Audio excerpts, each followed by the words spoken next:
So, good afternoon, everyone. Welcome back. A bit early today with a new subject and a new guest. And today we are talking about birds. Birds, and as the title of the program says, A for apple and B for bird. You'll get to know why soon, why very shortly. So, with me today, I'd like to welcome uh, a very interesting personality, that's Savio Fonseca. Savio has been doing all kinds of very interesting work. We know each other for ages. We've been talking and communicating, but it was only a few days back that we met for the first time. And this is Savio's work. This is Savio's work. He's the young birdman of Goa, and he's going to tell us about his hobby, his passion, his interest, the topic which he's written a book on and is working on the second book about shortly. Savio, over to you. Hi, Fred. Thank you very much for getting me in. It's my real sincere pleasure to be with you. And I think you are doing some very good work. And I've seen you for so long 2 decades, 3 decades, and you have been very consistent. Power to you. Yeah, so like I'm amazed at what kind of work young ones, not so young ones like myself, are capable of if we try. And your work has inspired me because it's all about birds. How did you get involved in this very niche specialist area and take it so far?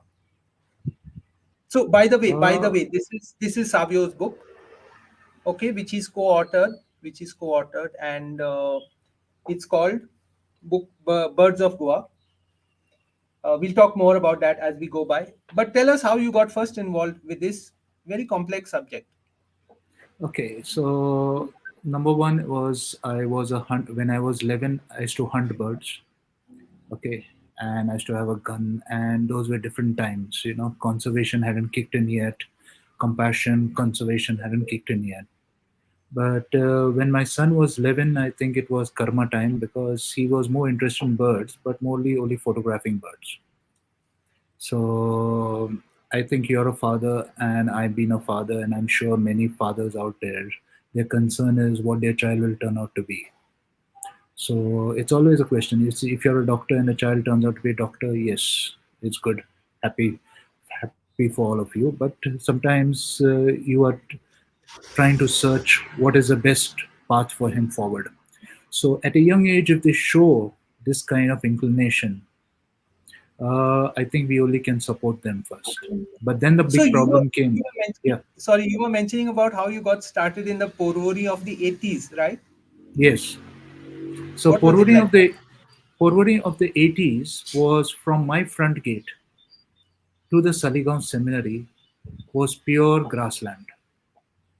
The Chogam Road did not exist. Chogam Road came in 1982. We came there in 1975. So the lighthouse of Aguada used to flash on our windows, and it scared a lot of relatives who came over to sleep over, and they used to wonder who's this flashing lights in the middle of the night, three flashes and then it off, three flashes and then off. Then there another thing is that we used to have 24 hours water, and then we used to wake up in the middle of night hearing gushing water because the brass taps which were kept for gardening outside used to get stolen, and so the water used to just run away because run I think because the taps were stolen, the brass taps. Then we found out a way that plastic taps was the best option, and So then many finally. interesting stories. So many interesting stories, but where do the birds come in all this? So at that time it was pure forest. So your Saligam foxes, no, actually foxes is a misnomer. It's jackals actually. I realized only lately. But all everybody is going drumming around that Saligam jackal is actually not kole. It is golden jackal, and they used to come to a gate to howl. And with them there used to be rabbits and wild boars and a lot of wildlife there. So it was like what do you say, gaming reserve or gaming grounds. So those were So different that times. yeah, that was your interest in birds initially. Then when do you take it Uh, up seriously? So when I had to train my son and align my hobbies with his hobbies, I started learning a lot of things, because one of the things which I think a lot of people do and make mistakes is, if their child is showing some interest for certain hobby, they will send him to one chap, a tutor or a mentor, and that's where everything goes downhill, because that fellow is only interested in making money, and he's not interested in parting the information, and that hunger for knowledge of the child is not satiated. So I So decided to take it up. this serious shift from being a person interested in birds to someone studying writing comes at what age for you? Studying, I think the what I find, kids become curious at the age of 9. I And have a for lot of you, kids. For me, in your case? I can pick up anything. There is there's one thing which I look at myself, some advantages where, and internet has proved a boon, a blessing, that you can access knowledge at the click of a button. And I'm not Yeah. talking about WhatsApp University. Of course, WhatsApp University is meant for the Charlies around here. But if you're really seriously interested in a lot of things, you get that information on the internet and it's easily available. But it's quite a step, isn't it, Savio, to write a book like this, which has 400 plus pictures, out of which 180, 190 are from you. Okay, and it calls for so much work and so much effort to put it all together. Have you heard of this phrase, life is a bridge, don't build your house on it? So, Okay. a bridge is meant to cross and not to stay on it. So it was a big challenge to get the book done. I am now in the middle of the second book, and the second book I would say would be 1,000 times better than that first book which you're holding. We'll come to that next. How did the first book come about? In which year? The collaboration with your co-author, who is Bikram Grewal. How? Tell us. Yeah. So as I told you, I was training my son, and he was developing by himself. By the age of 14, he was selected by Cornell. So Cornell University is a ground zero for birding, for ornithology. Just like MIT is ground zero for technology, Harvard is ground zero for law and for business, Stanford is ground zero for electronics. Cornell is a ground zero for ornithology. But of course, Cornell has a wide kind of a thing. Ratan Tata is a graduate in architecture from Cornell.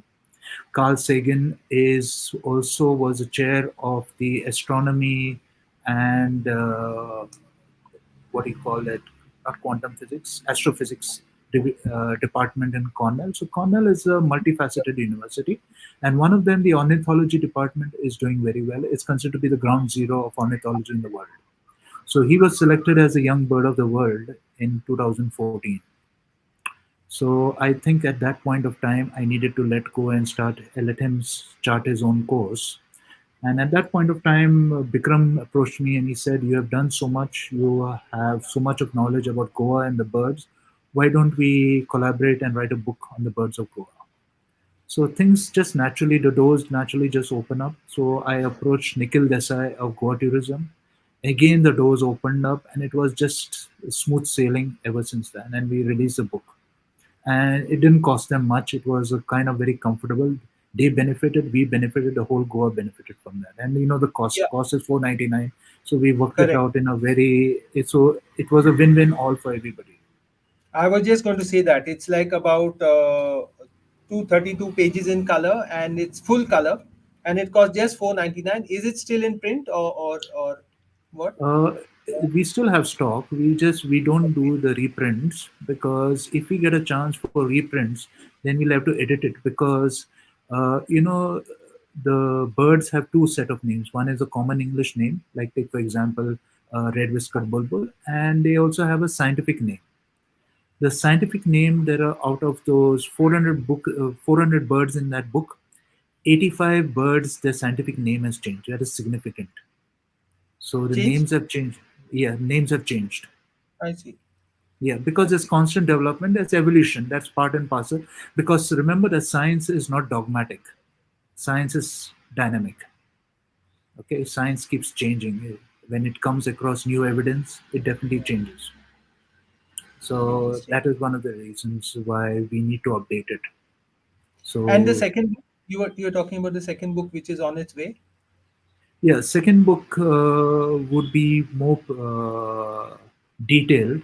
Here in this book, we have two birds on one page. The second book would have one bird on each page. So, and we would be including 490 birds. Now, 490 birds means some are rare. Rare means vagrant, which can be sighted once in 5 years. Some which are rare but not easily found, and some are which are easily found, like a crow, for that example. So we have done a kind of a thing. Also, in this book, we have put maps of around 5 hotspots in Goa. The new book is going to come with 25 hotspots in Goa. So that is because out of experience, we have mapped those places, and we should be able to present it in the book. Which are some of these hotspots, for example?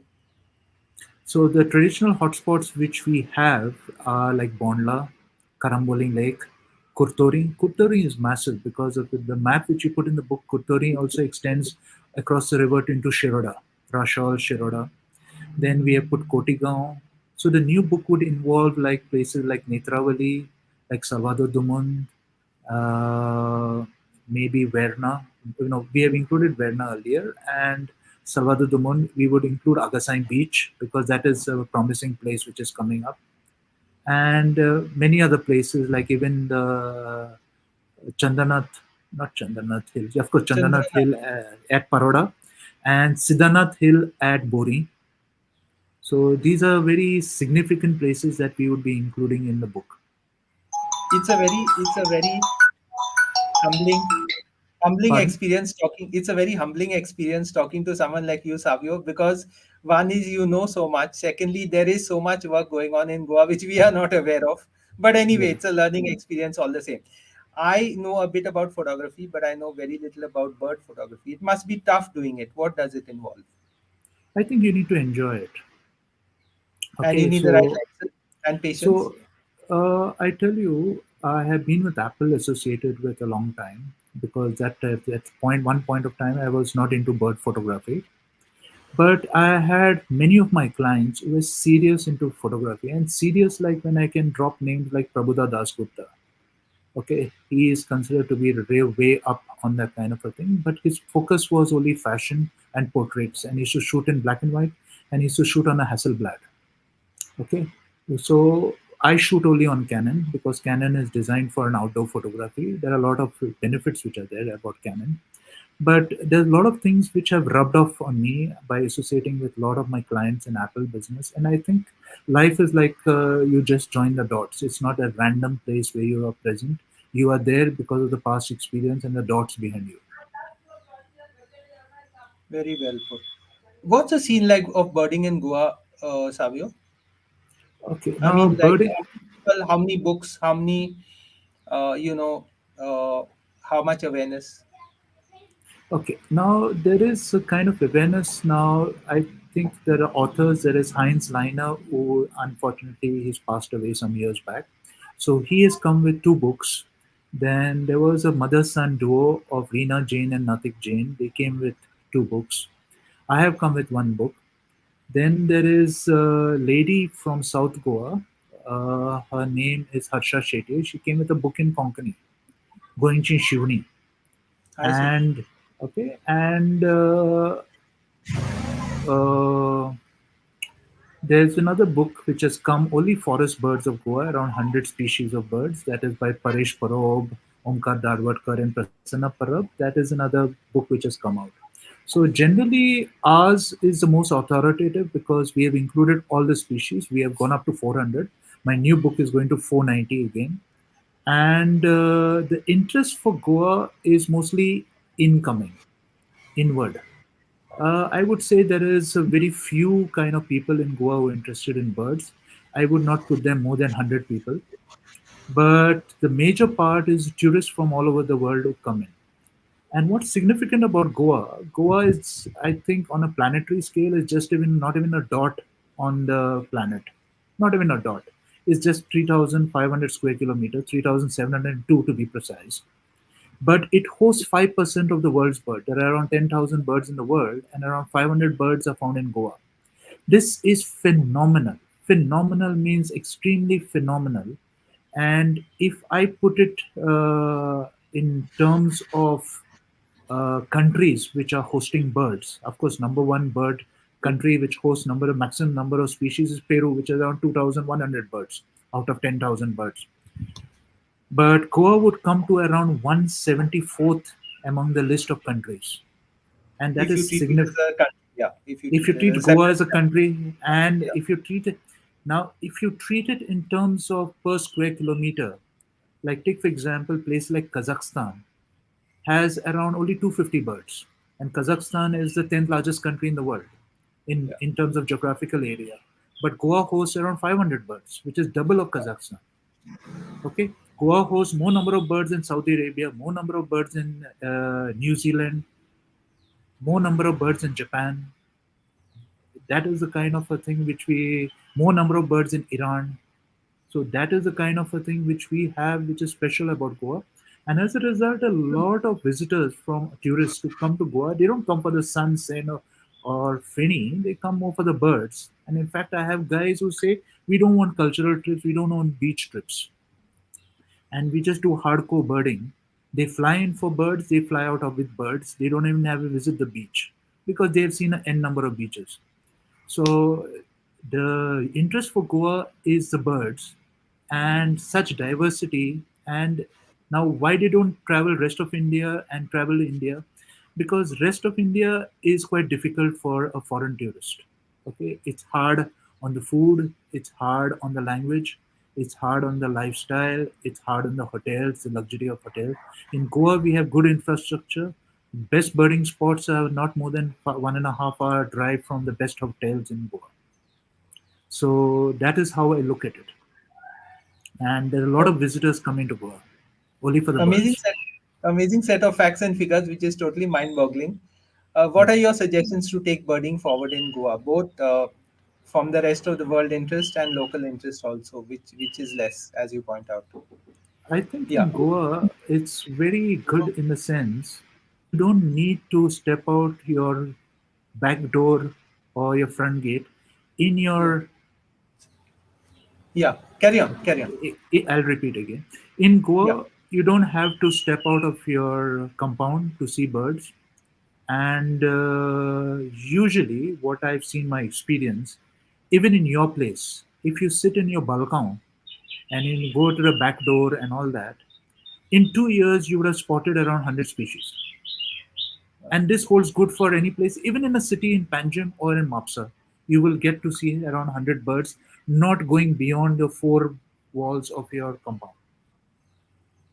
And this 400, 100 out of 500 birds, it's a quite a good strike rate. interesting, very interesting. Uh, in terms of Savio, in terms of young people working on the field, are there any? Are there people who you see as the next generation coming in Goa? Uh, yeah. So what I do some kind of programs for young children around 8 years, 9 years, 10 years in Goa, with an objective that they would turn out to be budding biologists, ecologists, and because this birds and the ecology is not taught well in the schools. And I have one guy. I mean, he's around 9 years old, and his father is in Hyderabad. He owns a university in India and in UK. And this boy is very interested in birds, and he's going to one of the best schools in Hyderabad. So he has been repeatedly coming to me over a period of 3 4 years. So I asked him, does your teacher call you out and ask you to present about your knowledge about birds, your videos about birds and photographs? And he replies back, he's saying, my teacher is an idiot. Okay. And that is epidemic or endemic of the schools everywhere. The teachers are not up to the level to understand what is the new boundaries which are coming, new opportunities which are coming to teach people, because you have video, you have internet, you have photographs, and I think these are the tools which you can actually, educate and bring mark up your children to a new level of understanding, which unfortunately teachers are not doing it. Very interesting. Would you like to show some pages from the site that we were on? Maybe we Sure, could. sure, sure, sure, sure. One second, one sec. Yeah, carry on. So, if you could just explain a bit. This is a flamingo, which is a vagrant which appeared in the Kutorin fields. This is a Wimbrel. Hello. Yeah, yeah, carry on. I'm Sorry, listening. sorry, sorry. This is a Eurasian curlew. This is a Ragasine beach. This is a Wow. dark-fronted babbler which is found in the jungle. Very shy guy, and very rarely comes in the open like this. But he's a very interesting fellow. Cute eyes. This is a brownfish owl. This owl is almost knee-high in height, as far as a big owl which is found in the forest. This is clicked in Bondla. This is a vernal hanging parrot. This is a very cute bird which is as big as a fist, and this was clicked at Sukur Plateau in near Porvorim. This is a Yeah. very rare bird. It's not your kingfisher, which is on the bottle of your beer, but this is found in the forest called the blue-eared kingfisher. A lot of people paid a fortune to come and see this bird. This is a bird which is found everywhere in Goa. It's called a coppersmith barbet because the sound it makes is like a coppersmith banging on the copper. Wow. Okay. This is Yeah. again a Eurasian curlew and clicked at Arosin Beach, and that's a brown-headed gull in the background. Uh, This is a white-bellied sea eagle, which is found on the coastal side of Goa. It's a huge bird, huge. And the name of this bird, I'll just put a pause about this bird. This is another paradise flycatcher.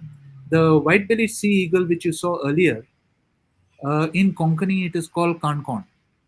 Okay, and its okay. call is like kankon, kankon, kankon. And they say the name of I see. kankona comes from this bird, call of this bird. And even Konkan, the name Konkan, comes from Yeah. this bird, kankon. This is called a white-bellied sea eagle. Okay, and this is a very exotic bird. This is called a paradise flycatcher, Indian paradise flycatcher, because it's such a long and exotic tail. This is another one. This. This is called a black-naped monarch. Very beautiful bird.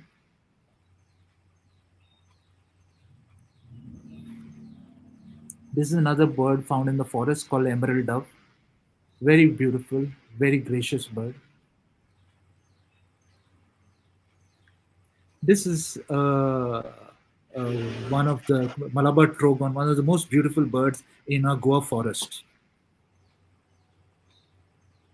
This is a crab plover, very very rare bird found once in 5 years in Goa. It's more found in Gujarat, but once in 5 years. This is a very ordinary bird, local bird, but very beautiful setting. That is the uh, collared dove. This is a brown-headed gull.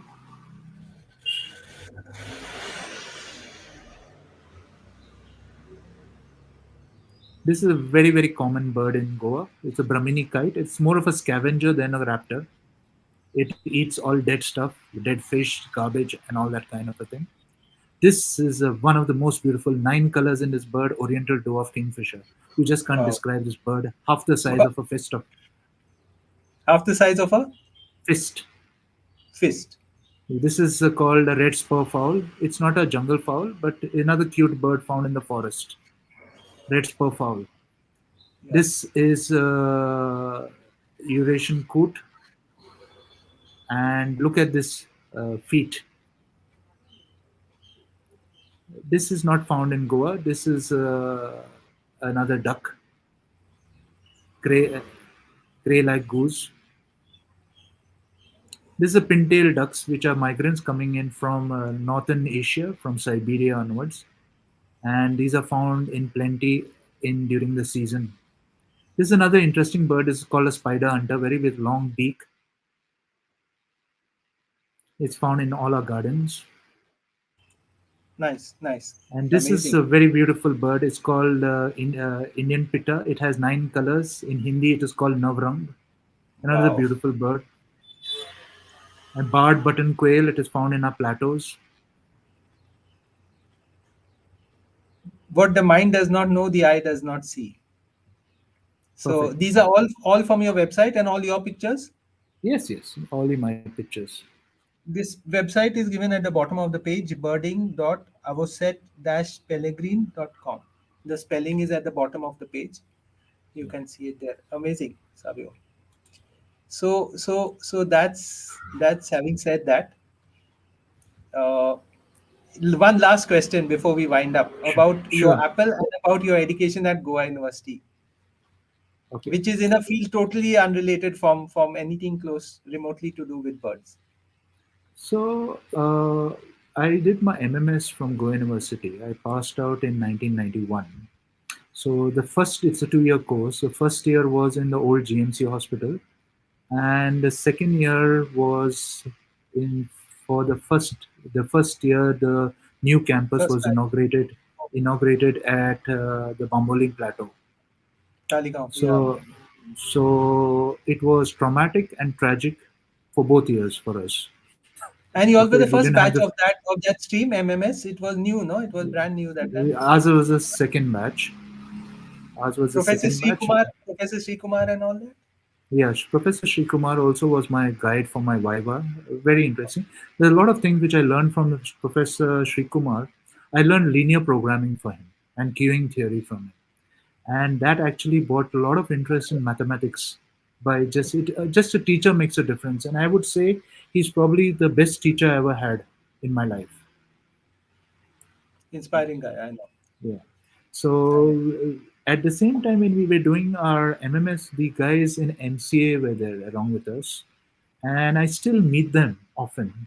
And I Yeah. asked them how relevant was what you had studied at MCA along with us at that time. They say completely irrelevant. They don't even refer to that. It doesn't even make a difference because technology has changed so much since then. It is irrelevant as of now. That's uh, as blunt as you can get. Yeah, because our education is one thing and we actually work in some other field very often. But in So, technology, even if you're educated, it's so evolving and so dynamic. So what was earlier very basic was kind of a thing. But then even when we did our MBA, we had to learn programming, that's basic programming, Pascal programming. And that came useful as far as Apple is concerned.